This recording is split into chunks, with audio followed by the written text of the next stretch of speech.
What's up? What's up? What's up, everybody? How you guys doing? Welcome, welcome, welcome. Hi We are guys. we are here back here for another episode of the Real Housewives of New Jersey with LilBaby and Yarrell. He may or may not be able to make it. He is trying to take care of some things, and he told me he was running late. But I told him when he, if and when he can, just jump on. If not, he'll pick up back up with us next week. No big deal. Sometimes life happens, honey. Sometimes life happens. So let me now he takes better notes than I take, but we'll go ahead and make it do what it do. So this is Oh, the that's fine. right. This is the Real Housewives of New Jersey, season 11, episode 6. So we start off, first of all, we start off with Jennifer cleaning up, mopping up her house because she said that she basically threw up all over her damn house when she got home. Is that Jennifer? I got the name right? When she got That's home her. from the damn party, that she basically threw up from the front door to the back door. So I can Yeah. appreciate that she was cleaning it, or at least she was cleaning it for the cameras, and not made her housekeeper do it, because that's just nasty. So we have that. Then we have Miss Dolores. Now, is it Dolores? Yeah, Dolores. Black Dolores is Dolores, getting this yes. award, and so she's having a little event for the ladies, because she's receiving this award from the hospital where she does a lot of work for breast cancer research and early detection. Because of COVID, there is no big gala or anything like that. But her daughter is in town. Have you met her daughter before? Is this the first time we've seen the daughter, or has she been on the show before? Because I'm new, so I don't know. They're in and out because they're in college. Right, because she's in school to be a vet, and she is she was going to school in the Caribbean, veterinary school in the Caribbean, until COVID, and now she's going to college up in Boston. But she was home for the weekend for her mom's event, and she showed up with 20 damn dogs. And them the ones who those are the ones who were worried about it before we were.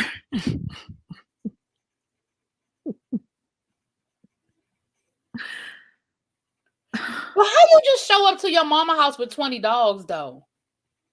I don't know. It ain't my mama house. I wouldn't have been able to show up with one When dog. she got out the car with all them damn dogs, I was like, what the hell? Oh, we got y'all. Come on, y'all. Hello, sir. How are you? Oh, you're here. I'm doing yeah, I'm here. You all right? You need a woosah moment? Are you good? Well, I'm drinking from my son, so I should be good. Okay, all right. Well, welcome, y'all, to the panel. I let the people know that you were out running some errands, and that you also had another panel to hop on in about an hour. So you would, if you made it, that was cool. And if you didn't, we understood. We definitely understood. But we're glad you are here. We're glad you're here. Now we're still at the beginning. We're talking about Dolores' daughter showing up with 20 dogs, and her son. And once again, we see more of Frank than we see of the boyfriend. We see well, I just want to say this. Exchange sex stories. Is that what we're talking about? Well, no, I just wanted to say, like, with the whole dogs thing, like with her daughter, I don't really care about that. What I do care about is I want to know what happened to Dolores's dogs, because we did see, if it wasn't last season, the season before, that she had dogs running around her house just pissing all over the place and everything. So And I was trying to figure out Well, no, it's not really the dogs. It's more on the owner, because one, I mean, especially if they're young, you can train them for when to go out, and it's like with kids too. Like, as you get older, you learn, your track, and how long you can hold something, when you need to go, and all these other things. I was just trying to figure out what is going on, that you got your dogs pissing all over the place and your house is smelling like dog urine. I wanted to know what that was, But I mean, if her daughter, wants to be a veterinarian, 2 claps and praise, do your thing, get your money. Because I mean, there is money there to be a veterinarian. Oh, absolutely. Well, it's either 2 things. Either one, those were rental dogs. Those weren't really her dogs. And they were acting a fool for the camera because that ain't their house and they not potty trained because they don't belong to her. Or 2, she never put the work into potty training them and making them obey. And that's why they just, use her house as their own personal stomping ground. Okay. I mean, I'm just saying it's reality TV. They rent everything. Okay. I don't put nothing past none of these people. So, and especially since the dogs are not around now, it's like, okay, were they just there as props for last season? Like, well, I know one thing that isn't a rental, and that's the shit that comes with the dogs and cleaning up the shit that comes with the dogs. And that is my concern with the dogs. Other than that, they cool. Well, the reason that I bring that up is because, I mean, there was even a point where Teresa came over to Dolores's place and she's freaking out because of the dogs, not because they're dogs necessarily, but there are some people, I won't even do gender, there are some people that they freak out if there's a dog above a certain height. Right. So she was kind of freaking out about that, like, oh my gosh, his dogs, oh my gosh, they're going to attack. And she's like, if you don't sit your little stupid ass down somewhere. Right. So that's what we have with Dolores, excuse me. Again, like I said, when I saw that girl get out the car with one of them dogs, I was like, what the fuck? Go ahead. Yeah. I do have one question. Sure. Because y'all already talked about it. What do y'all think about Jennifer cleaning or mopping in the front of her house? I think that was for Vampire Bill was wrong for not pushing her ass in the woods.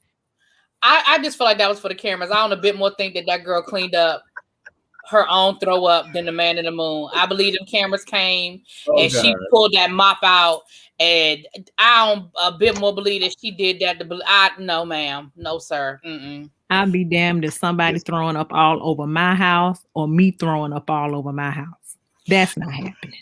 I mean, it's happened, but but I just don't believe that someone. That's just me. I don't believe that she cleaned it up herself. That's just me. That's just me, though. That's just me. Because my thing was, if my thing was, ReallyB, what's up? I'm about to jump out because, again, for whatever reason, it seems like my desktop is acting stupid because it got you buffering. So I'm just going to hop out, go to my MacBook, and I'll be right back. Yeah, come back with the MacBook. Mm-hmm. Yeah, big time. Baller. I wasn't saying it to son. I'm just saying. It's okay. I'll be right back. It's all right. Yes, Abby, you give someone a good old heave ho. Listen, let me tell y'all something. Let me tell y'all some good stuff. If you ain't never got drunk enough to pray to the porcelain gods, then you just ain't doing it right. I ain't saying every time you drink, that's how you supposed to get, but every once in a while,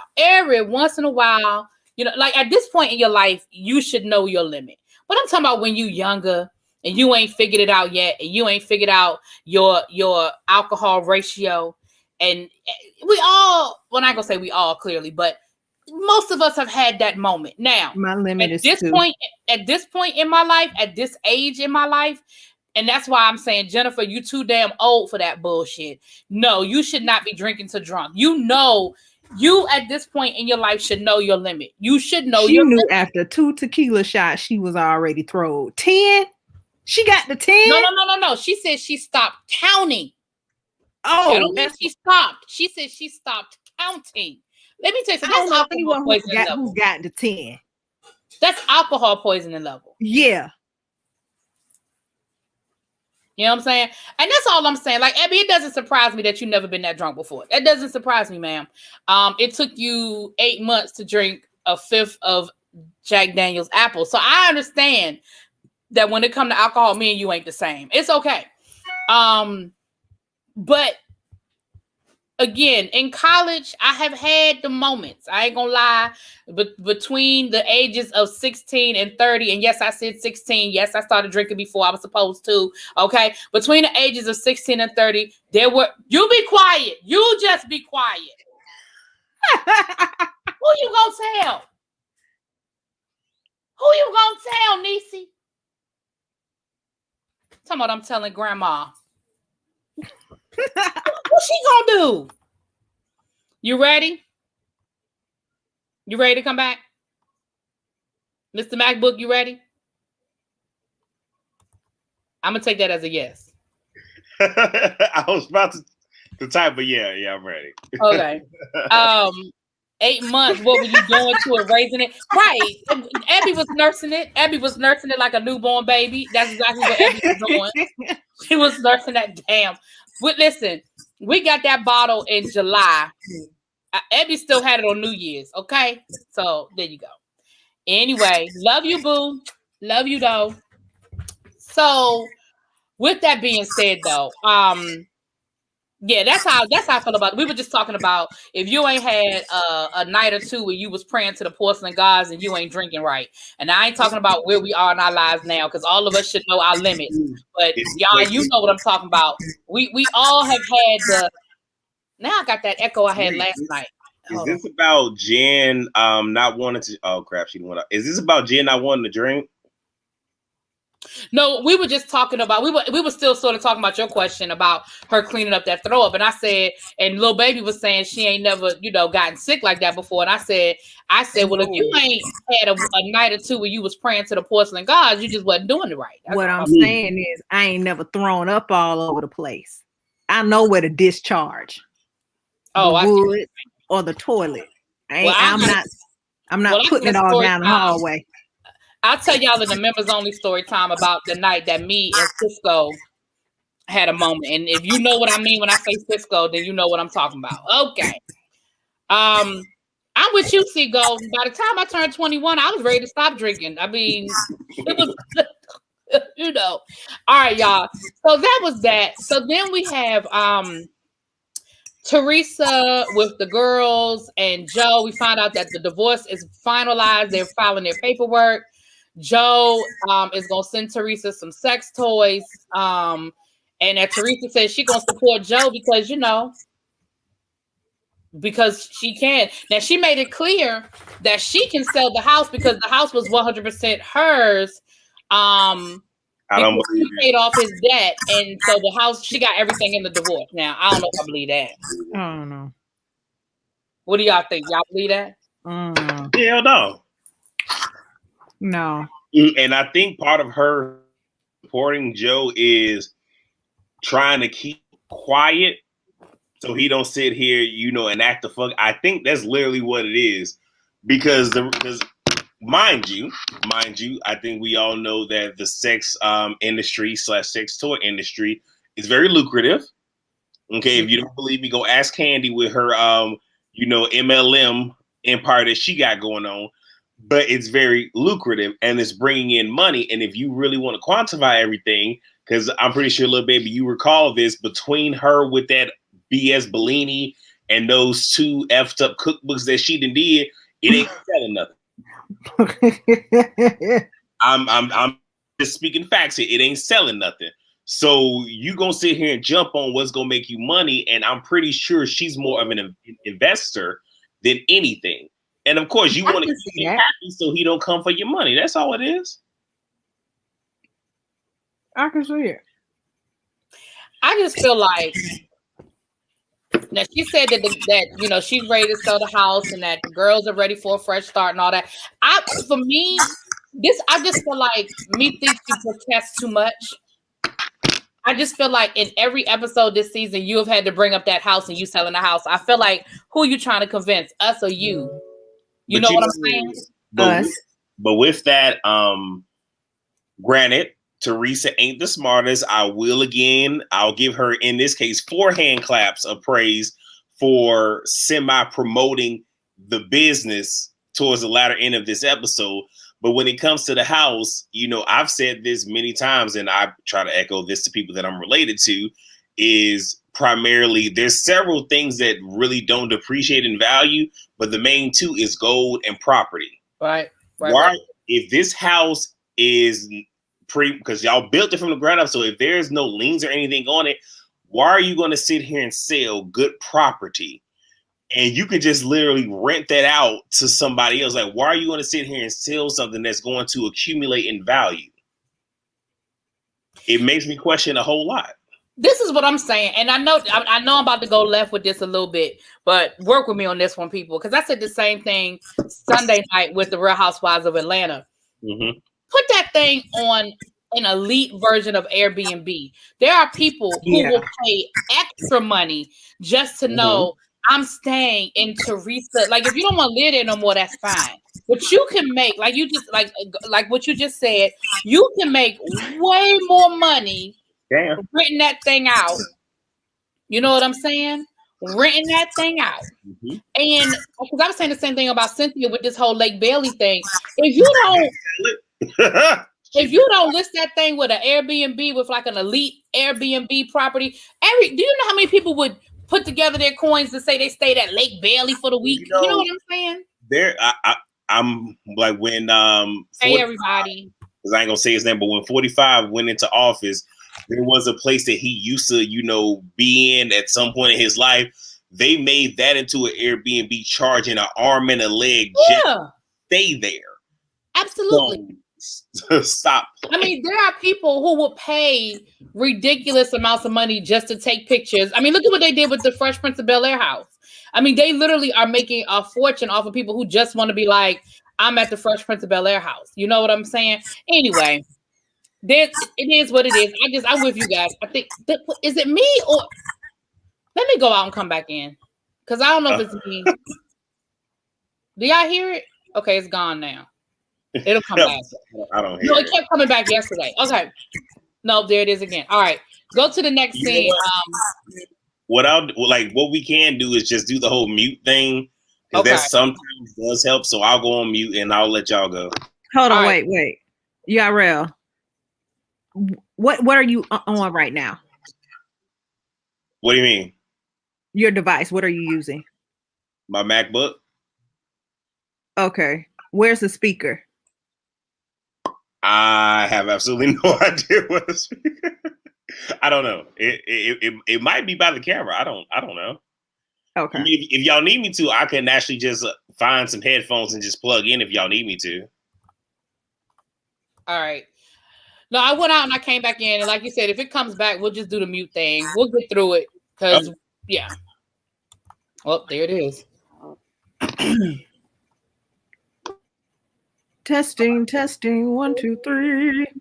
All right, going to the next scene, y'all. I think the next scene is Dolores, and the ladies are getting to Dolores' house and getting in her business. Wait, no, lies. They at David's house. Okay, put some respect on this day. That is David's house. My bad. That house was decorated gorgeously, and that food was amazing. That house was beautiful. Beautiful. That chef was. Oh, yeah. Listen, she better get some bookings out of that because that food looked good. Like the food looked. It was the presentation on that food was amazing. The water would look good. Who says water looks good? Right. Who said? But it did. It did. Yeah, did I lose you?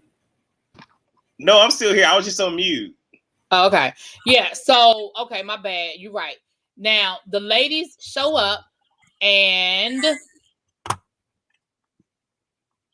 Okay. So I guess I'll give some backstory right quick. So before the ladies showed up, we saw that Frankie Jr. and Frankie C were there with Dolores when she got the award. They did it in her house because it's COVID, so they're not trying to do a big old ceremony. All that good jazz.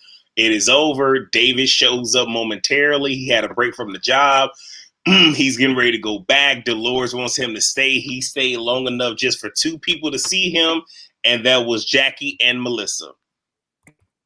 And now we can just say everybody's there now. Yeah, because now, and here's the thing that makes me, okay, and this might be where y'all have to give me a little more background, but let's be clear. The man is a doctor. And when he left, he said he had to go deliver a baby. Why are they acting like him not being there? I don't understand it.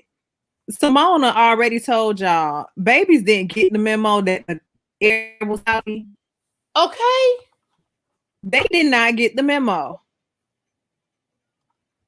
Right. So I'm just trying to figure out why they acting like, he's leaving just as we're showing up. He told y'all he had to get to the hospital, just like when they were going down to the lake house, and she said, well, he has some surgery scheduled for tomorrow, he's coming down later. They act like, oh my gosh, oh, so he's not coming again, because y'all's husbands, boyfriends got jobs that are flexible. Hers ain't. Listen, this baby said, I am coming here, come hell or high water. Fuck what y'all got going on. Y'all are on my time. But I've said this. I don't know if I said it on your channel or on mine's, but there are certain professions where if you are dating or you marry somebody in that profession, you have to understand what you're getting into. Like with me, when I was in the military, you have to understand that, I may be home from this and this time, but if the flag goes up and I got to go somewhere, I got to go. If we got to sit here and do a training exercise, like I'm at the disposal of the military, where I may have off time, but I'm on the clock 24/7 if they need me. Same thing when it comes to those in the medical field. So when you get into these relationships, mind you, I think Dolores understands it. The other women don't. But it's like, but I was tripping because I know I'm slightly jumping ahead. I was upset with Melissa. The no storyline having ass heifer. Like, why are you so concerned with why David ain't there? How much sex she having? Why you ain't married the man? Why is this? Do you have a closet here? All this other stuff. Because I said in my review last night when I went live, Dolores is better than me because I would have been like, so what is your storyline for this season? Right. Are y'all really having a baby this season? Right. What happened with your boutique? What's going on with your boutique? Are you still recording music for your music career? Like I would have said that, I would have gave her the blues. Like, you're not gonna come in my significant other's house and try to shade you. Not gonna do it.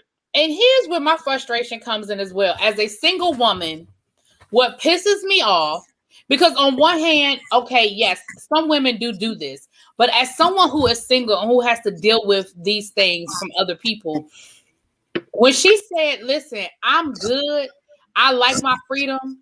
Yeah, if I wanted, because I mean, we know from the conversation last week that the man wants her to live in the house. He wants her to move in. So when she was like, if I wanted to live here, I could.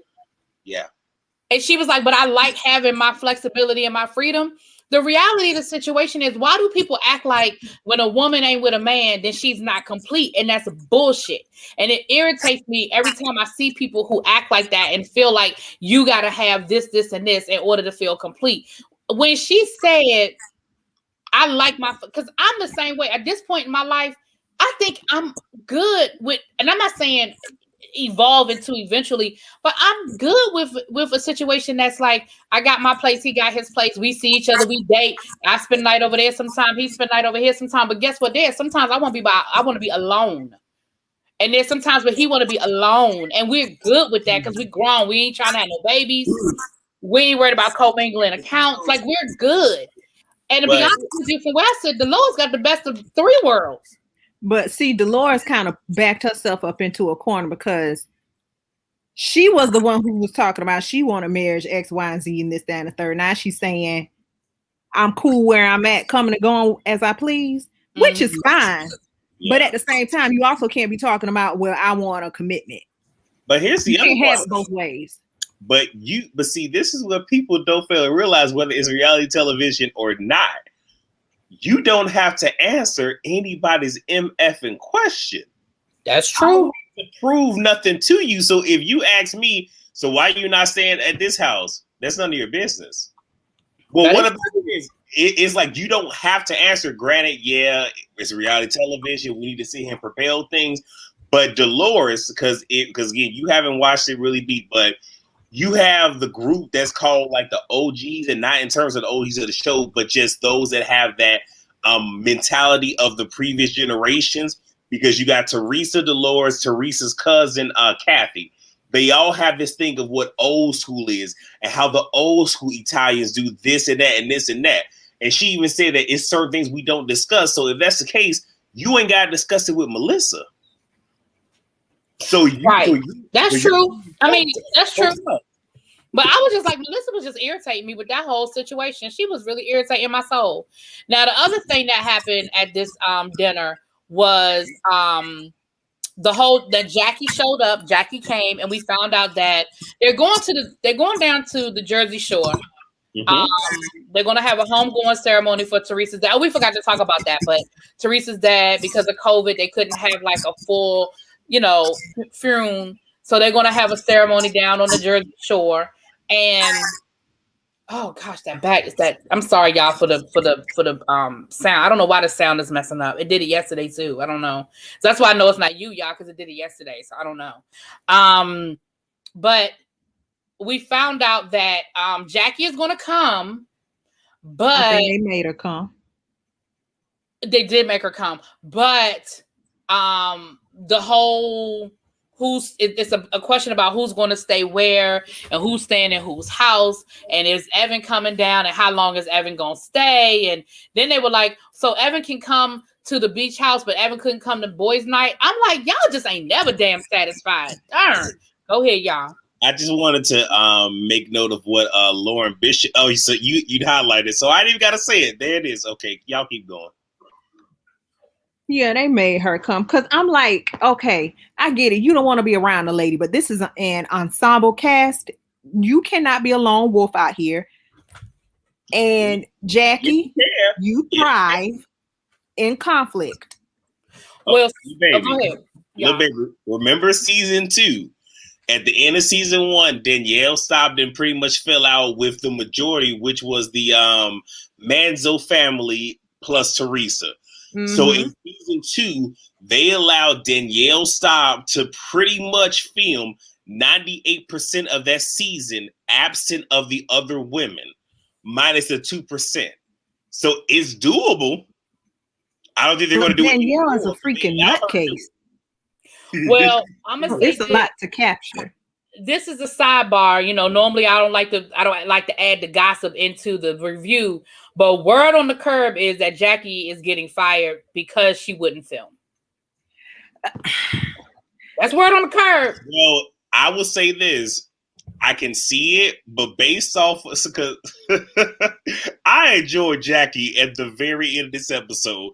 But if they do it, they're going to lose a real good piece. Because I'm going to say it now because we're going to get to it. But I don't know if y'all caught it. There was a nice moment in time where you saw that Jackie was a shell of a woman. That she was downtrodden, defeated, didn't want to do nothing. But see, this one thing I'm going to tell y'all, and I'm trying to give y'all a little bit. When you dealing with a person like that, it's almost like the fight or flight syndrome where you back somebody into a corner. When you got somebody that is just downtrodden, ain't got nothing else to lose, 9 times out of 10, they finna come out that motherfucking corner swinging. Yeah, she did do that at the end of the episode. But I just want to say that. Now, if they get rid of Jackie, I'm still going to watch because, I've been watching. I'm invested now. But I need them to keep Jackie because when I tell you Jackie did not. I said on my review she gave her a 2-piece in the biscuit. Man, Jackie gave her the KFC $20 fill up. Yeah. At the very end, I was so here for it. I was thoroughly excited. But y'all keep going. I'm getting ahead of myself. No problem. So now, okay, was that pretty much everything with did we cover everything that we needed to cover in that scene? Mm-hmm. Okay. Yeah. So now everybody's getting ready. They're packing. We see the different ladies talking to each other. They're packing to get ready to go to the shore. They're talking about Evan, what was said at boys' night, what wasn't said at boys' night. Frank was like, well, no, I'm getting ahead of myself. Hold on. I'm getting ahead of myself. We see the ladies packing up and who's riding with who and all that good stuff. And once again, Frank is Dolores' date. And we find out that Dolores, the beach house, she got in the divorce or something with her first husband. And we learn a little bit more about her divorce, her and Teresa's history, going back to their marriage and things like that. Once again, I am brought to the attention of things that we see in Jersey that we would never see on the Real Housewives of Atlanta, where the girls be stunting. Did y'all see Dolores come out there with that discount Saks Fifth Avenue bag and she didn't give a damn? Did y'all see that? It was like you have okay, you wouldn't notice, LilBaby, you would notice. You have off the rack, you have Saks off the rack. Did you not see that off the rack bag she had? And it says Saks quality or something at discount prices or whatever it was.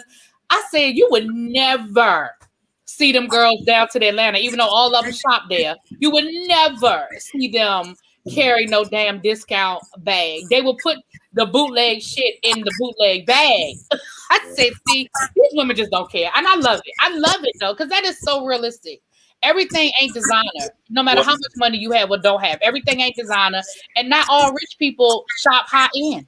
They sure don't. In a lot of places, you'll find Old Navy right next to the YSL store. You sure will. Rich people like a discount too. Rich people like $10 jeans. You better sell it. You better sell it. I just wanted to say, you know, in watching last night's episode, I wanted to grab him, take him behind the shed and beat his ass for a quick second. Who? Bill. Which one is Bill? Huh? Vampire. His wife. The vampire. Jennifer, the Turkish girl. Oh, okay. Told you the vampire. Because I don't know why you're calling him a vampire. It does help. No, it clearly didn't. If I didn't know who the fuck you was talking about, it clearly didn't help. I didn't know who you was talking about. I was an extra in True Blood. Oh, I've never seen True Blood. See again. So I was upset with him, and because this is just me being a dude. Because I'm sitting here like, again, y'all as women, I know y'all understand what happens at a girls' night stays there. Y'all have an A, B, C, D, E, F, G contingency plan. You ain't gonna say this. We gonna deny until the truth is due. Got it. I don't know if Bill has a whole lot of, homeboys and whatnot, but I'm sitting there looking at Bill like, why would you tell your wife? Because let me tell you who I would rock with any day of the week. It's Frank. Frank was like, I ain't got nothing to say. I ain't in it. Frank was driving that vehicle. He said, I am the operator, but yet I am still deaf, dumb, and blind. He said, I'm going to keep driving this truck like I don't hear nothing they talking about, because what happens at guys' night stays at guys' night. And even when they were at the table at the end of the episode, and he was like, I don't know nothing. Yeah, I ain't hear that. No, I don't remember nothing. What? Who said that? I do believe, even though I questioned Frank for a minute, part of me believes he might have turned his mic pack off and called Joe B, which is Marge's husband, to get him to low down. Like, now look, I was in the van with these heifers. They said it's going down.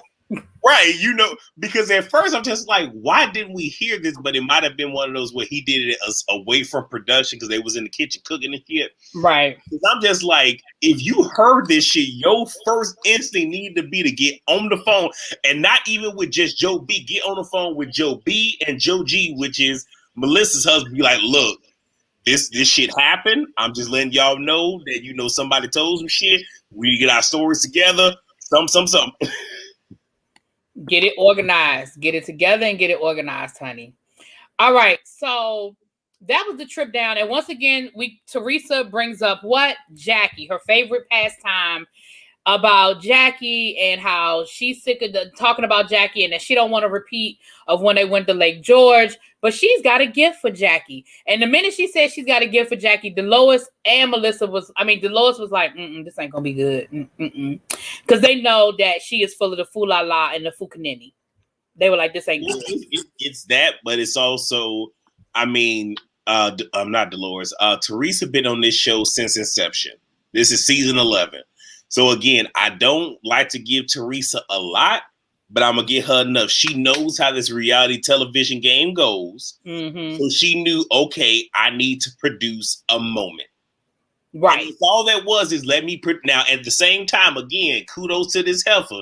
She also put her brand on the line. And I say semi because for those who don't know, there are certain contracts out there where if you start a business while you're on this show, that the company can get a percentage of your business because you started on the show, we're airing it, this, that, and the third, which is why I believe she didn't necessarily show what the title was, but just enough to pique somebody's interest.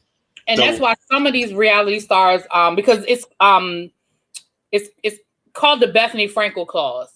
Bethany Frankel was able to negotiate in her contract. She took a pay cut. She really made like damn near nothing when she first came on New York to keep control of her skinny empire. But a lot of these other reality stars, when they start these businesses, they Bravo gets a percentage of it. And that's why, if you notice, there are certain reality stars that do have businesses that they never ever mention. For example, Ashley Dauber from Real Housewives of Potomac. From my understanding, her yoga line does very well, but she never talks. Where is that yoga line? Because people have been talking about it, and all I found was 5 T-shirts. Well, you know, I'm just saying, I heard that it does very well. I mean, I don't know because I don't buy yoga stuff, but you notice that she does not mention it because she would have to give a percentage of it, and I'm sure her husband was like, hell to the no. Well, but go ahead. I'm sorry, y'all. I just want to say, at this particular point in time, we really don't care about her yoga line. Because for the last 24 hours, she posted a picture with her, with Michael, with baby child support, and baby checkmate. So baby checkmate has made his way into the world. We just see the picture. So that's really B. Why you turn your head? I'm sorry, but that oldest child did look like he need to go clock in at the bank in about 30 minutes. Listen, I think baby Dean is a 5 bachelor's degrees. You know he do. He got 5 bachelors, 10 doctorates. You know, baby Dean. I think baby Dean is a cutie patootie. I think he's as cute as he want to be. He's a cute version of his dad because he looked just like Michael, but I think he's cute anyway. Child, you should have saw that picture. Michael looked like the grandfather. Now, really, B. He's a grandfather. Really, B. If Ashley gets pregnant this season, we have to call the baby. The baby name is gonna be Coup de Grace. Cause we got child support. I'm trying to let you know.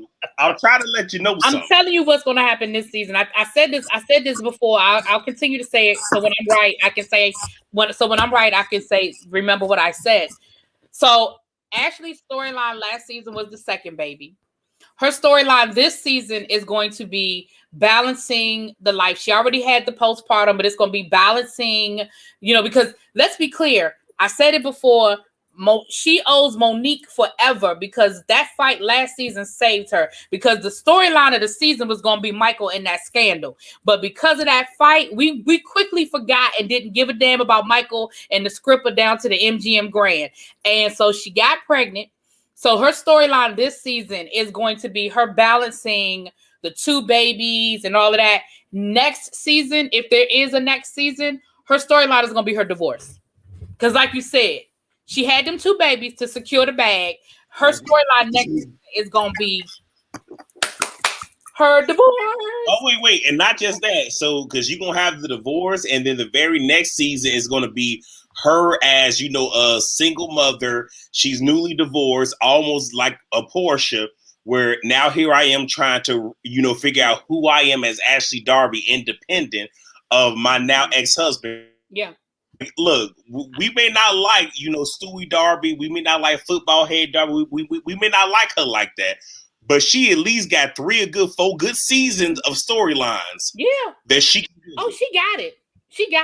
I'm gonna say this, and then we're gonna get back to New Jersey. I believe Candy invoked the Bethany Frankel clause because Candy is too business savvy. Unless people forget, Candy was rich before she came on the Real Housewives of Atlanta. Just because Escape wasn't touring, please remember that Candy had businesses before, and I believe that whatever contract Candy signed, she did the Bethany Frankel thing and said, whatever I start while I'm on the show is solely mine. Also remember that even if in the beginning she had to pay Bravo maybe her first couple of seasons, Candy has renegotiated her contract a couple of times, and she has become a darling of the network, and she has become a cash cow with all of these different spinoffs of the network. So even if Candy in the first season or 2 had to give up something, if you pay attention, Candy didn't start those businesses until maybe her 2nd or 3rd season.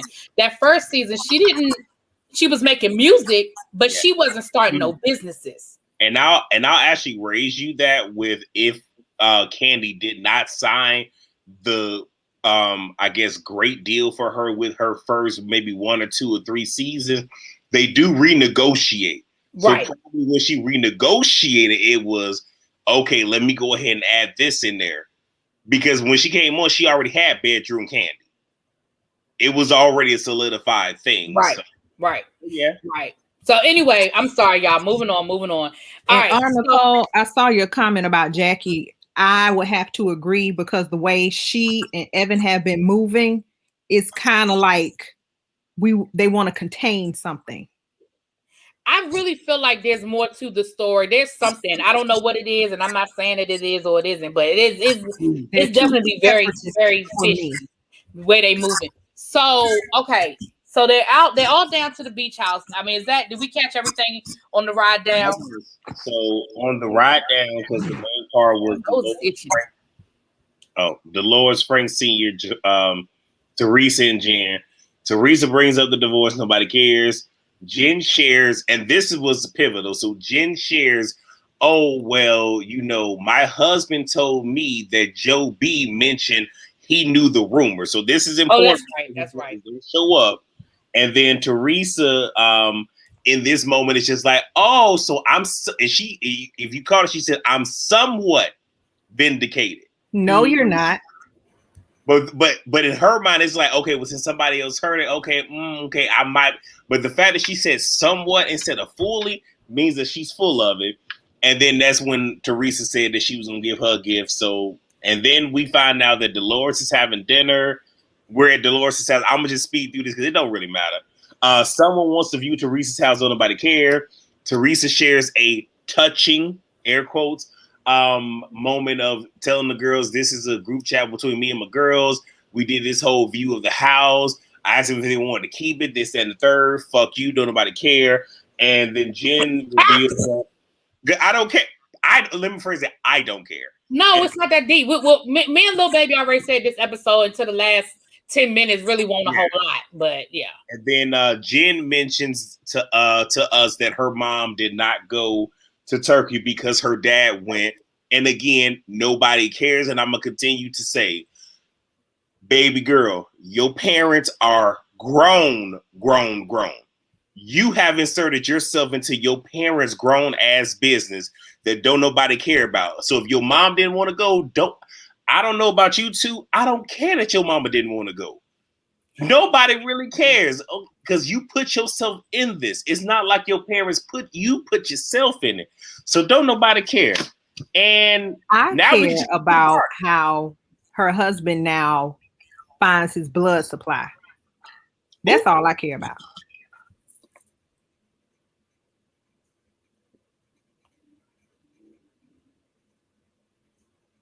What I do? What's next, y'all? What's next? So what's next is the party. They're doing this. So the party has begun. Teresa then decides to give all of the girls a gift, which is a dildo. And then she says to Jackie, it's kind of big, but maybe it'll fit up your fourth point of contact. And then she mentions, well, you told Melissa that with the whole olive branch for me to shove it up my fourth point of contact. So maybe you could use this and shove it up your fourth point of contact. And Jackie clearly says, I'm not doing this tonight. Right. And I thought it was really funny how the ladies kept like calling themselves checking on her. And she was like, I'm good. Like, no, for real. Like, really, I'm good. Like, I'm good. I'm so good. Like, please stop asking me because I'm good. I was like, you better not let them see you sweat, girl. You better never let them see you sweat. Child. This reminded me of the Destiny's Child song, So Good. So good, so good, so good. I'm not familiar with that song. So moving on, because I'm not gonna do this with you. Wait a minute, time out, because this is going to be a storyline later on. They only mentioned it today. They dropped the breadcrumb today.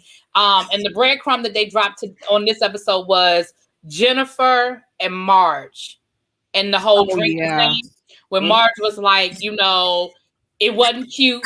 It reminded me of my mama. Yeah. And she need to do better. Now they only dropped a little breadcrumb on this episode, but I'm sure before this trip is over, it's going to be revisited. Almost definitely, especially because they semi fell out at the end of the episode. But this is one of those where I'm in the in between because I understand both sides. With Jennifer is just judgmental when it comes to predominantly Jackie and Marge. Marge Jr. But at the same time, you have Marge Jr. trying to make Jennifer being a drunk and alcoholic a part of her storyline because she doesn't know how far this book is going to go. So at this point, it's just fair game. At this point, fuck it. Go ahead and do the shit out.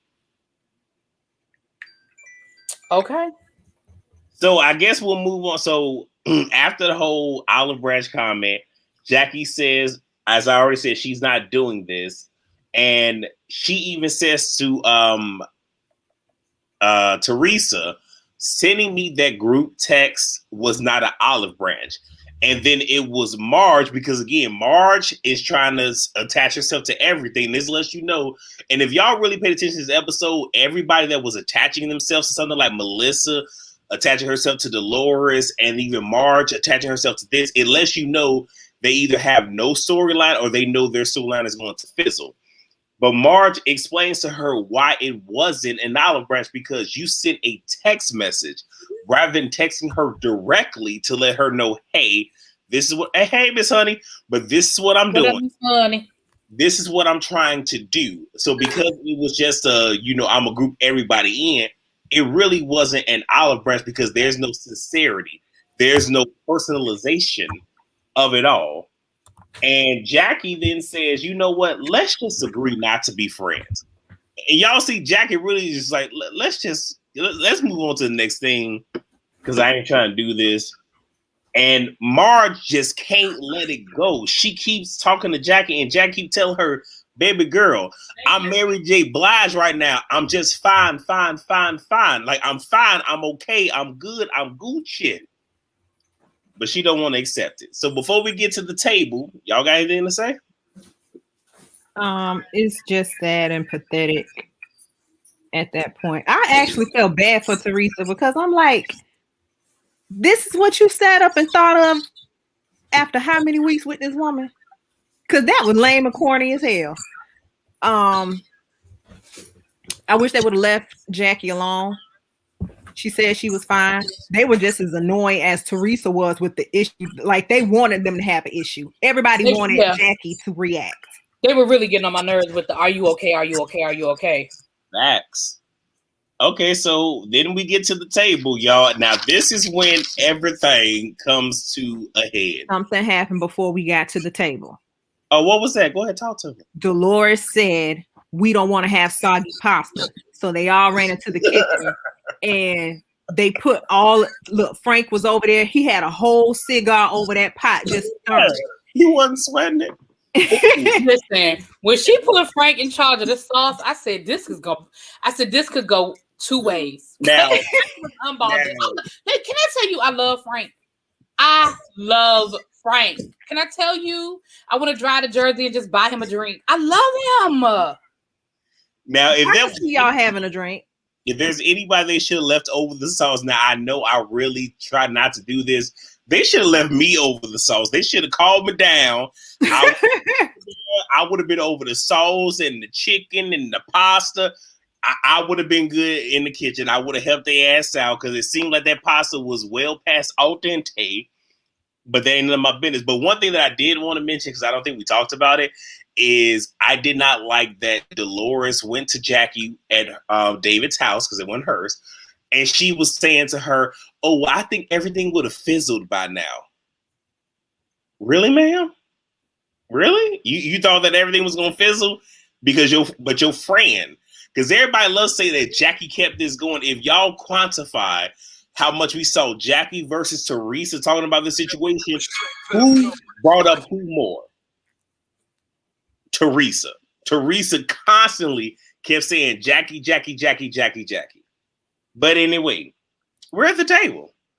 And Marge mentions to Teresa that her mom sent her an article. So Marge Sr. sent Marge Jr. the article saying that her house was on sale for $2.5 million. And I sat back for a second. Now, I do understand this property was built from the ground up. But 2.5? That's it? Now, I understand. the economy that we in, and that this is also during COVID, but 2.5? That's it? I don't know the property down to the New Jersey. Yeah, I don't know. I mean, to me, that doesn't sound. I mean, 2.5 sounds pretty comparable to probably the neighborhood they live in Jersey. But again, I don't know. You know what I'm saying? I don't know all the backstory and the ins and the outs, child. Okay, so Teresa is emotional because nobody really cares. Nobody does. Her divorce is now final. And this was the part that got me. She turned to Joe and Melissa and wanted both of them to take back everything they said about Joe, because he's been outstanding during this divorce. Right. And I'm sitting back like, maybe I could see you saying this to Melissa, but how are you going to tell your brother that he needs to sit here while these cameras are rolling and take back what he said about your good-for-nothing ass husband that called you a see you next Tuesday, that then did you grimy, had you signing paperwork that you quote-unquote didn't know what the fuck you were signing, put your ass in prison, took you away from your 4 daughters for that amount of time, but you want them, primarily your brother, because again, fuck Melissa, you want your brother to sit here and take back what was said, but you ain't never ever said anything about your now quote-unquote ex-husband trashing your brother on social media. When I tell you, I sat back and I'm looking at the camera like, Joe, please tell me you finna go. Joe ain't say shit. I was so mad at Joe. And that's when Teresa does stuff like that. That's why I don't buy her dumb act. A lot of times I didn't know what I was signing. He just had me sign stuff. I was caught up in it. He put me in positions I didn't need to be in. It's stuff like that. Mm-hmm. Stuff like that. And you know what? See, Golden, I feel you, but it upsets me. And maybe this is because me as a person, I do have strife with my siblings. But at the same exact time, yes, Joe has consistently, and y'all can go back to when he first came on, even though he went for his sister neck when he first came on, I was here for at the christening, but he has done his best to stand in the gap and defend take those arrows to the front, the daggers in the back, did all of that. But Teresa sits back and don't do none of that for her brother. And the most you go say to Michelle is, well, I can't sell my property until your husband talks to my brother. That's it. But that was only after Melissa put her on blast. If Melissa had never said anything, she would have never cared. If that's the only reason why she said something is because Melissa put her on blast. And then you even have her brother at Evan's makeup birthday party that production told her to do. He's sitting there looking stupid as fuck trying to defend his sister. Like, this man has consistently been on camera looking stupid, defending Teresa. Mm-hmm. But there's no reciprocity. None. Nope. So we're at dinner, and the whole thing comes up again about that the guys knew that the other, what Joe had said, that he heard the rumor too. Because again, Teresa brings it up because Teresa just got to put a dig in on Jackie because ain't nobody said nothing. Okay, go ahead. I'm sorry. Because it was one thing that happened right before that, even though I know y'all might think it's insignificant. But Melissa turns to Teresa and says to Teresa, you're, in essence, you're ruining this dinner. Teresa says to her, shut up. Melissa's like, okay, well, don't tell me to shut up now. And then it's at this point that Marge confronts Teresa because her actions and her attitude is starting to affect the dinner. Jackie says, I'm over it. And it's in this moment, you can really just see that she's just done with it. Jackie's just like, I ain't got this to do no more. Can we get to the next thing? Can we get to the next thing that's on these cue cards over here? Right. What's the next thing on the agenda? Like, and then Teresa asks Marge if she knew what her husband had said at boys' night. So now Teresa not leaving well enough alone. It's just like, you know what? Jackie done said she over it, but let me just dig her one more good time. And then Joe B denies it. Just simple. I ain't say it. Listen, it was so funny. He was like a deer caught in the headlights. He was like, I ain't say that. I don't say nothing. And Marge was like, if he said he ain't say it, he ain't say it. Marge, how did I get here? What's going on here? Marge knows she better ride for her. She knows she better ride for her husband because she was like, he said it. He said it. Now Jackie tells her. Now Jackie turns to Marge Jr. and says, "Let it go. Just let it go." Now Marge needs to know if he heard this in town because Teresa said that. Now this is something I don't know if y'all caught because it goes from him hearing it to did he hear it in town? Right, I caught that. Why was that in town part so important? Now, Marge, I don't care for you. I don't care for your trap mouth ass mother. I don't care about you that much. But I'm trying to figure out why that meant so much. So then Jen says he said it. Marge asks her, "Were you there?" I don't care how you heard, but were you there? She was like, but Bill told me. And Marge tells her, shut the fuck up. And then these two go back and forth with the shut the fucks up. And the very next thing is Frank talking. But before we get to Frank, y'all got anything y'all want to add? Because y'all know I took real good notes right here. I see. Nah, go ahead. Go ahead. Because we only got a few more minutes. Frank so is my favorite deaf, dumb, blind MVP. Yeah, Frank was like, I don't know what y'all talking about. So Frank says, I ain't hear anything. Now, I wish Frank would have been like, look, we was drinking and everything. Things might have been said. That's what he was a low-key saying, like, look, I was drunk. He ain't said, but I was drunk. Things being said. I ain't hear nothing. I don't know what the fuck you're talking about. And then Joe B then doubles down, but he then says he didn't hear it in town. Again, this whole in town thing vexed me, but okay. So then Marge says to Teresa, why are you pushing it? Jackie says, look, I'm not trying to give this thing life. I guess at this point, Jackie realized, like, you know what? Even though we both have talked about it, I probably gave too much to this situation. Let it go. Let it be. If we stop talking about it, it won't grow no more legs. And then Teresa, now, though I don't like Teresa, I was here for this messy moment because this would have been me. She was like, oh, now you're not going to give it life? Yeah. I was like, oh, shit. So now Marge, again, because, and here's the thing. Y'all have to ask yourself, why is Marge so invested in this? I want to know, too, because her vitriol for Jennifer made no sense. Like, she just went from 0 to 100. But she had vitriol for Teresa, too. And up until early in the season, she wasn't trying to go hard at Teresa. But now she got energy for Teresa. Maybe because she's being brought into it. I don't know. Because I don't understand either. I don't know. So Marge wants to know, why is Teresa being so aggressive? Now, here we go with the trigger words now. Why is she being so aggressive towards Jackie? And Jackie then yet again says, well, now here's the thing. At this point, and I hope y'all caught it, it was at this particular moment that Jackie was like, you know what? She pulled a mystical. Somebody said, y'all look for me. Here I go. And she was ready for it. Because Jackie was just like, you do treat me like an asshole.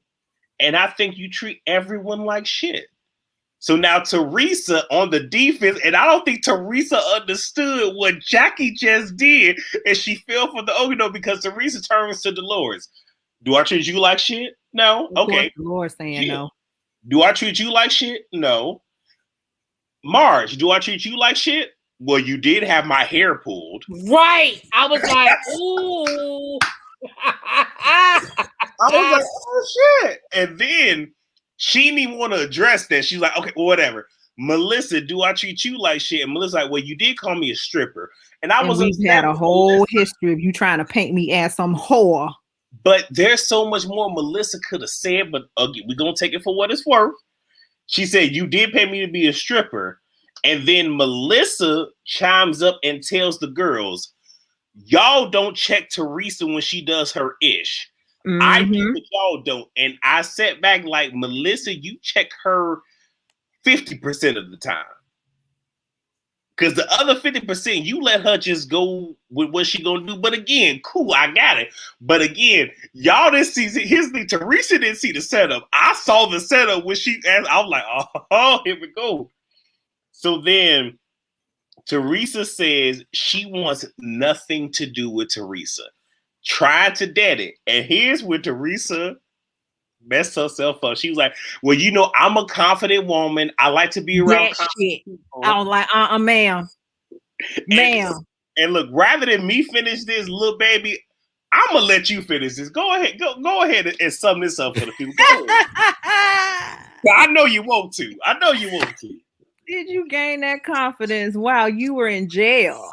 I said, oh, ma'am. Oh. That was when I was like, checkmate. Now, and Teresa ain't had nothing. Yeah, I went to jail. Yeah, so what? Yeah, so what? Okay. The only misstep that Jackie made is Teresa went to prison. Yeah. Prison and jail are two different things now. There are two different things. Said that, I said back like, oh shit, Jackie came to play tonight.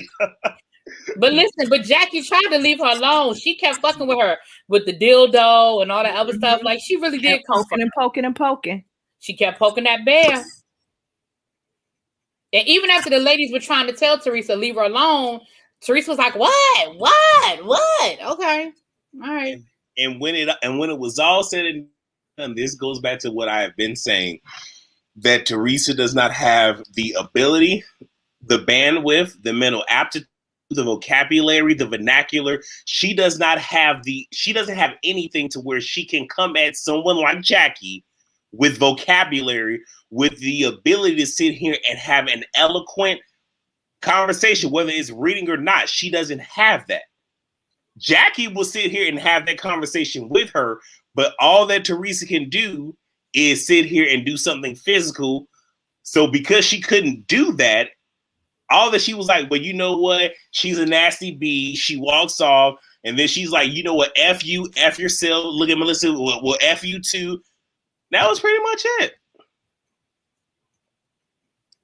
But I was here for it. I looked at Jackie like, you know the fuck what, Jackie? Even though you was trying your best not to go there, I saw it in her face when it's like, you know what?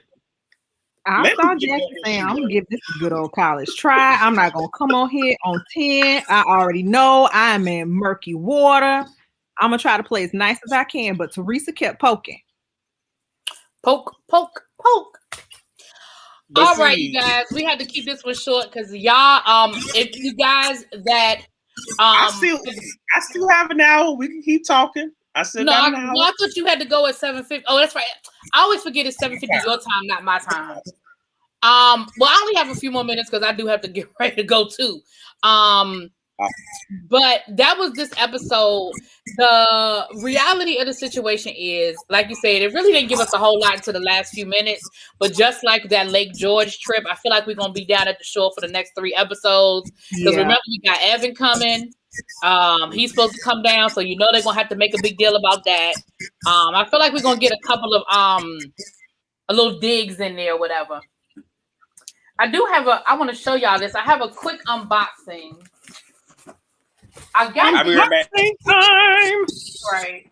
Well, this is a company that was recommended to me. So y'all know that, you know, my problem is my sweet tooth. I've been doing pretty good with cooking healthy and stuff like that, but then I be wanting something sweet. So my cousin told me about this company that she ordered from. Because y'all know I do the Weight Watchers. And so for people who do Weight Watchers, you know you got points on your food. And so it's a baking company. And it's supposed to be enough to get that sweet tooth monkey off my back, but it's only like 2 points versus like 17, 18 points, which is what like I've been eating, you know. So this is from the Smart Cake Beyond. It's gluten-free and it's keto-friendly. Okay. And they have a little bit of everything. They got cookies, they got cupcakes, they got muffins. So these are the vanilla latte cupcakes. and it comes like this.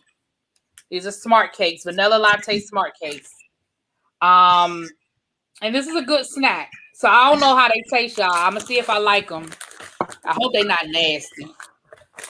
I'm not gonna eat one right now because I'm about to eat dinner, and then after that I'll let y'all know how I like them. But yeah, so I ordered these hopefully to get that little sugar monkey off my back, y'all, because I'm doing good until I get that. And it's always at night, which of course is the worst time to eat a bunch of damn sugar. I always get that sweet tooth around 10 o'clock. Ugh. So I'll let y'all know how I like it. I saw the NYC trailer. This season looks interesting. It does. Yes. But when I'm gonna watch it. Wow, like, because I just need to know, like, if I have the time to binge watch. Because if I don't, it comes out, I think early May. Okay, well, yeah. Then okay. Yeah, cool. usually when they drop the trailer, you got about a month from the time they drop the trailer. You usually got about a month. So if he said early May, you got a little over a month. You got about a month and a week or so. Yeah. It shouldn't take me that long. Like I said, I'll just boot it up because with Hulu, because Hulu does have it, but the closer you get to the actual air date, Hulu will lock you out of watching previous seasons. Yes, they will. Yeah, they will. Because that happened to me with Married to Medicine. When I went to go, I was going to start reviewing it. I hadn't looked at it. And so I was trying to binge it. And it took me, I was going here, there, everywhere. I could find season 1 and then like season 4 or season 3, but I couldn't find the seasons in the middle. Like to this day, I still don't know why Quad and Mariah fell out because it was in one of those seasons that I couldn't see. I saw season 1 where they were best friends, and then I saw like season 3 where they hated each other, and I was like, "Well, what the hell happened?" Long story short, and this is really a long story short, Mariah came on as Queen Bee. She brought in Quad as her charity case. In essence, she treated Quad like a charity case, and she felt like by the time we got to season 2, and this happens with a lot of new shows where after the first season, you have the fan favorite. Or you have the one that you really want to invest into. So rather than Mariah being the fan favorite by everyone, it ended up being Quad that was the fan favorite. But she was also the underdog when it came to the other women and the other wives. And it was in that moment that there was a whole lot of strife between the two. And Mariah felt that Quad was just trying to come up, leave her in the dust. This and the third. That's the Cliff Notes version. That's what I got from all of the news surrounding the situation. I didn't watch the show, but I did follow the blog sphere, and that's basically what it was. Quad was supposed to remain Mariah's stepping stool. Exactly. She was supposed to be her pet. She was supposed to be her project. And when it was like the student is outshining the teacher, and Mariah couldn't handle it. And also remember too, the network, if you have Quad became the breakout star, but also Quad was the cheaper one at the time. Remember, Mariah had the bigger contract at the time because word on the curb is she took the heavy contract on the front end, which is why she lost so much power on the back end, being the creator of the show. So again, if there's going to be somebody that the network is going to put their energy behind, it's going to be the person that is cheaper to produce. And Quad was cheaper of the two. And not just that, but Quad and Greg had a whole lot of stuff in their back pocket. Yeah. With the domestic violence and there was a lot there that they were able to sit here and tap on. And here's the thing, I do like Mariah, I do. But when you really think about it, Mariah, if you sit here and compare and contrast Mariah to Quad had more to give to the show season 2, 3, and 4 than Mariah did. And that's just me speaking facts. Yep, she did. All right. Well, thank you. So Dante Blair, I hope you enjoyed the show. Dante was new. I hope you enjoyed the show. I hope you subscribed. And if you guys come through and subscribe, welcome, Dante. Welcome. Make sure that you remember, I forgot to put the banner up there, but make sure you guys remember that this live production was sponsored by Avon. Go and click that link. And go Avon, get your Avon here. Go and click that link and get y'all some Avon, honey. Gotta go. Thank you, Florence. And also, you guys, We've been talking about it a lot over here on this channel, whether you agree with me or disagree with me. But Scotty, also known as Scotty by Nature, has put together a panel on colorism to discuss colorism, not just as it relates to Basketball Wives, but to have a really honest conversation about what colorism looks like, what is the overt, the covert, what are the causes, what are the underlying issues, and he has assembled a great panel. So y'all please make sure that y'all log in to Scotty by Nature at 9:00 Eastern Standard Time. Yeah, 9 Eastern. Your time. 9 Eastern, 8 Central, yes. Okay. Please y'all go over there and y'all check it out and be a part of the conversation. He's gonna have, I saw some of the names that are gonna be over there. Of course y'all's gonna be on the panel. Erica De Niro, Scotty, and a few other names. So y'all make sure y'all go check that out because I think it'll be a good conversation. So y'all make sure y'all go check it out. I do want to say something about it, and because here's the thing, I'm more of a placeholder because somebody's supposed to be coming in a little bit later. So I don't know how long I'll be on there, but here's one thing that I do want to say. And for anybody that is legal, you will understand what I'm about to say with this. But when you're dealing with racism and colorism, because I've said racism and colorism, here's the coin. They are they're on the same, they're on the coin. They're just two different sides. Oops, I dropped it. But mic drop. but they go hand in hand. And if you know anything about, American history and how things plays out, and especially when you're dealing with something as big as colorism / racism is the more dominant, that laws have been put into place where it is very hard to quantify what is racism and what is colorism. And there are so many back doors, so many different ways that you can hide racism, primarily under different things. Because if you apply for a job, you may know deep down in your heart, I didn't get the job because I am African American or I have a very ethnic sounding name. Because my name, even though I don't like for people to mention it, my name is Yarrell. For a lot of people that may not be so eccentric, because people be like, oh, it sounds like it comes from this, it sounds like it comes from that. But when you have the Jake Kwans and the Tyshans and the, all these different names, these are things that can disqualify you from a job. But when you try to sit here and go and say, well, I was denied a job because of this, or I was laid off because of that, because there are so many different roadblocks and everything else, they can easily say, oh, well, we fired you because of this, or we did not accept you because you had too much education or too little education. And it's very hard to quantify. And then you have to mention intent. And it's hard to do intent because it's all within a person and their mind, their ideology, theology, everything else. So it's very hard to sit here and pinpoint it. So I do want to mention that, especially when we get to this conversation, because ultimately we can have this conversation. But if you don't realize how racism followed by colorism, how it sneaks in through the cracks within the system that is America, within the system that is dominated by quote unquote white supremacy. And I say quote unquote because there really is no supremacy with it, but it's this ideology of what white is and all this other things. And in understanding colorism, when did color first come into play in America? Because we can go all the way back to Europe and talk about it, but in America, when did color become a thing? When did it become that African Americans are now black, European Americans are now white, Asian Americans are now yellow, Hispanic Americans are now brown? It's a lot that comes with it. So I just want to mention that before we get to that panel, because a lot's going to be discussed. I may not necessarily physically be there. I'll be there for the entire night, but I do want to preface it with that. And it's going to be a deep conversation. We're going to talk about some things that, we don't want to really acknowledge. And here's the very last thing before I give it back to the host.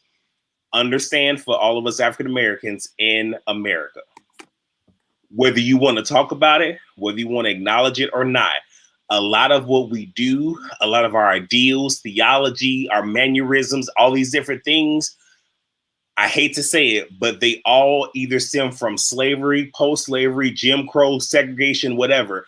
A lot of that comes from there. And you have to acknowledge it. And I'll give you this one little bit piece, because I'm going to say this on the panel, but I'm going to ask you two ladies. have you ever heard or have your parents ever said to you, be in the house before the street lights come on? Yeah. No. No. Okay. So LilBaby said no. ReallyB said yes. ReallyB, are your parents baby boomers or are they the silent generation, the generation before? They're before. Okay, so they're the baby boomers is after World War II, right? I believe so. Because baby boomers is after World War II, so they're before.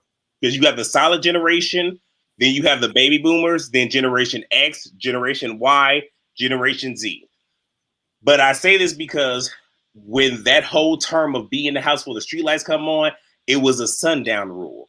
And this was And all that it was is there are certain places that were in America where if you were African American caught in these places and it was sundown and you were still there, you would be killed, lynched, whatever the case may be. And what ended up happening, and this is just an example, that a lot of our parents, grandparents, ancestors took something from then and turned it into something else for modern day. Because I've heard it be in the house full of streetlights come on because in our minds, okay, anything can happen to you when the streetlights go down. But it wasn't just that. It stemmed from post-slavery. And there's so many different things that our parents have pulled from their parents, ancestors, and whatnot that were from slavery, segregation, civil rights, all that different stuff that exists right now. We just don't know it. And a lot of it plays into the racism and or colorism, depending on which avenue we're going through. So when I say when this conversation is being had, and it's not just tonight, this is a conversation that needs to be had, and a lot of research needs to go into this so you understand it. And I know a lot of African Americans don't like to talk about slavery, segregation, Jim Crow, civil rights. I know we hate talking about it because we see it so much in these manufactured movies that only focus on like one particular point. But to really understand how these things play in our everyday lives, you have to do the research, not take what media has told us, but do the research and really understand how a lot of that plays into how we interact, how we deal with people. And I'm gonna leave with this one last thing. Look up secret societies, not the European Americans, but look up secret societies that deal with African Americans. And that's all I got. I mean, I don't have to look it up. I'm a member of one. So I know, but I'm saying for everyone that's listening. Oh, okay. I'm about to say, I don't need to look it up. I'm actually a member of two. I'm talking about the African American secret societies. A lot of those where, children from slave masters who were, mulatto and everything else, how they built their own secret societies based off of we're not. So do you? But and I think. So I'm gonna say two things and then I'm gonna be gone too. Lauren, baby, I'm gonna be honest with you. I'm over the Derrick Jackson story. I'm tired of it. He cheated. Like, you just gonna keep adding layers of cheating. Like, he cheated. We know he cheated. I mean, okay, Tasha K is gonna slow walk him and just keep releasing a little bit at a time. I mean, she got the new. That's it. Right. She got the I was going to say noose, but that's probably not the best term to use in light of the conversation we were having. But she's got him, under her thumb, and she's just going to twist it at will, and it is what it is. But I'll be honest with you, at this point, I've said what I got to say about it. Okay, he cheated. I mean, does it matter if he cheated with 5 women or 3 women? Does it matter if one of the women got pregnant? I mean, he cheated. And one thing that I do want to say, if you enjoyed this little snippet that I gave you on ReallyB TV's channel, please come over to Scotty by Nature's in less than an hour because we're going to expound on it. But I already said that, so I've been hyping it. But I'm gonna say this, and I think sometimes, and I hope people understand that I'm not saying this in an arrogant manner, or at least I hope nobody takes it as arrogance when I say what I'm getting ready to say. I think sometimes when we have race conversations over here, I understand that people don't always see things the way I see things, but I have a different vantage point. I study this. I teach it. I've been studying it for a long time. And I'm not saying I know everything, because far be it. I learn every day, and I learn more and more. And that's why I listen, because I want to learn more. But I think sometimes when I give my point of view, my biggest concern is that we become so hypersensitive to everything that it takes away the impact when it is real.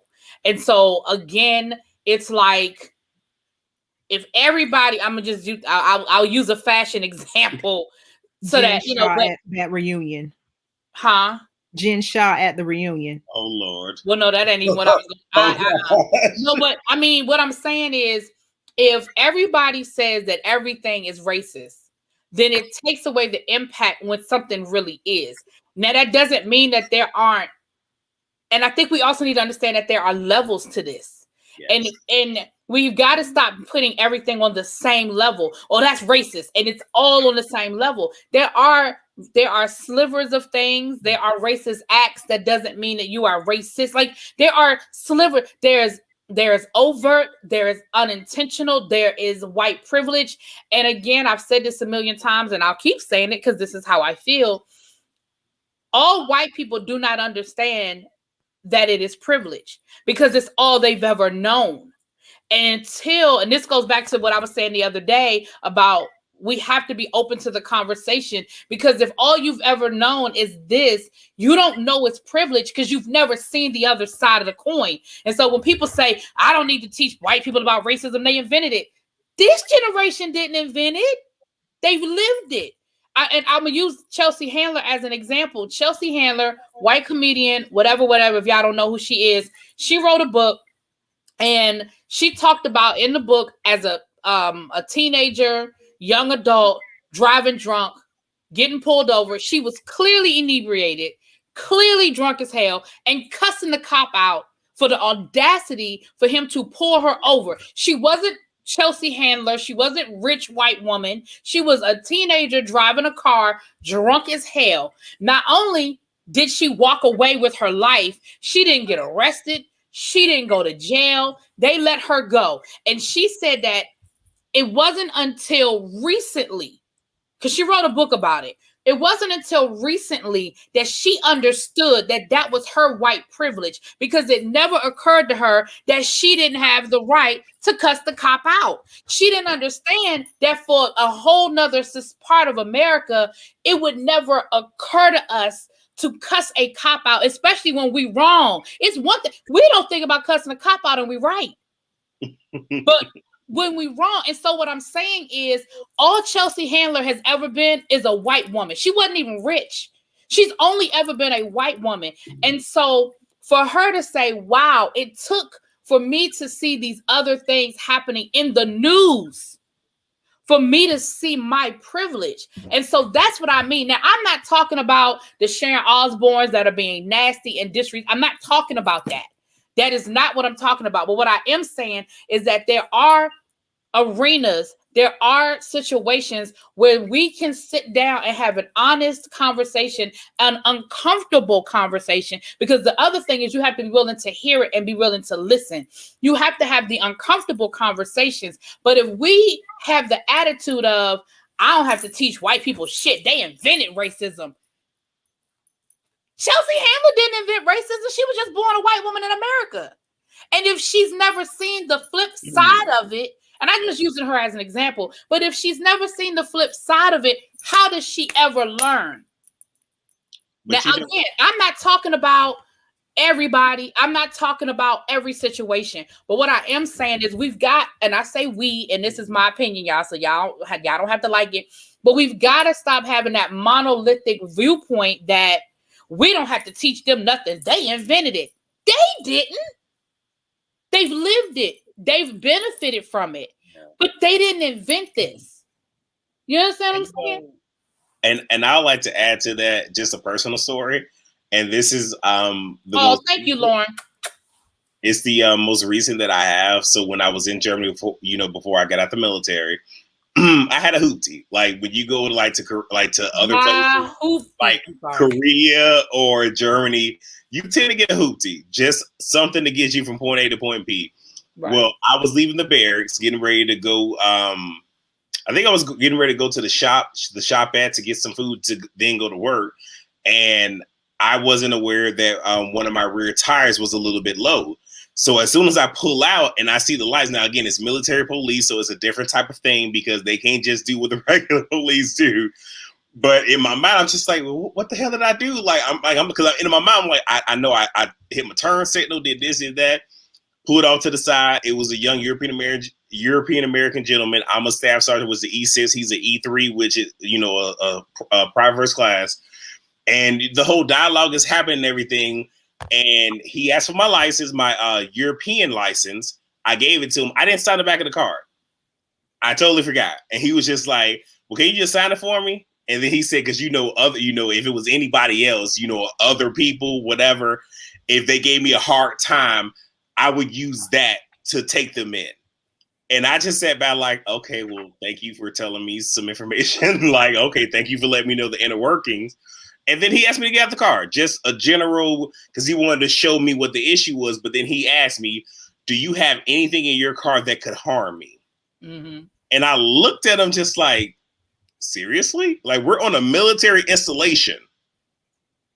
And I guess in his mind, it's just like, well, let me just make sure you won't harm me. And again, we're on a military installation. If I harm you on a military installation, one, I'm going to military prison. And two, we can also add on racism or act of a hate crime as to why I hurt you.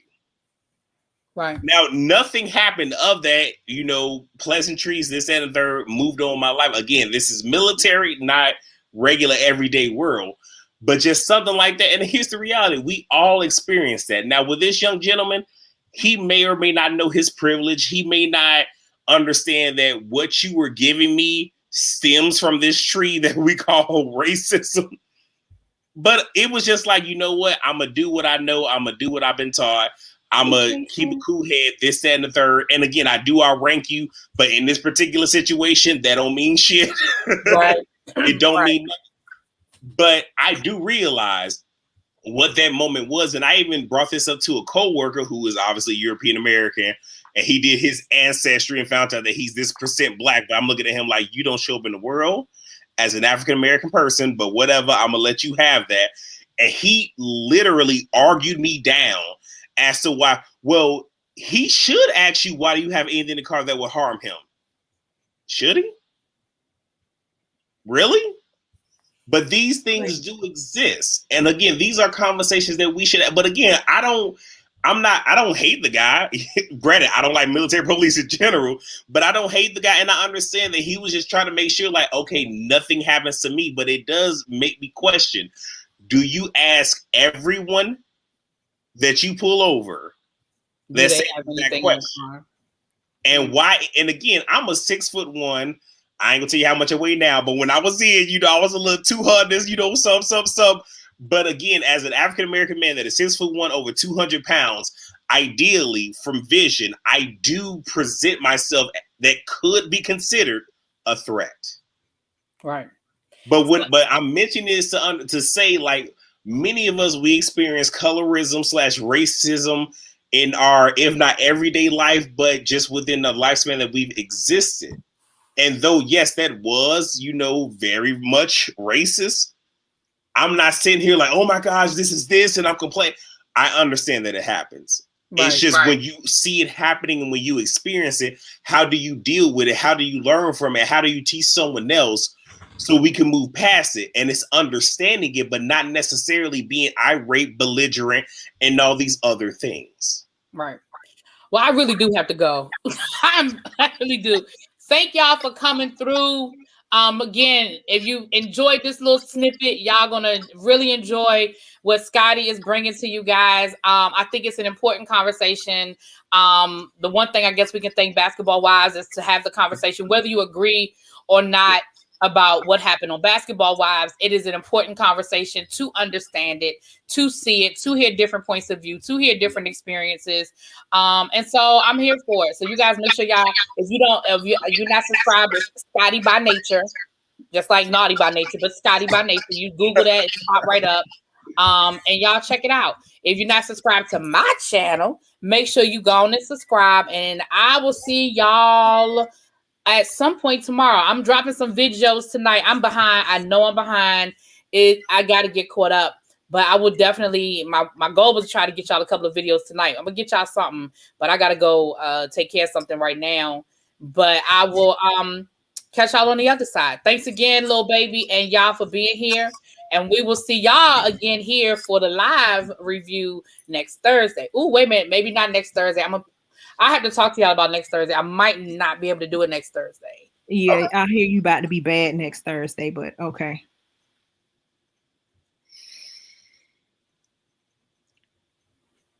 I'm getting with the other individual and we're gonna work some things out. But go ahead and end the live. See y'all later, guys. Bye. I'm not gonna be bad.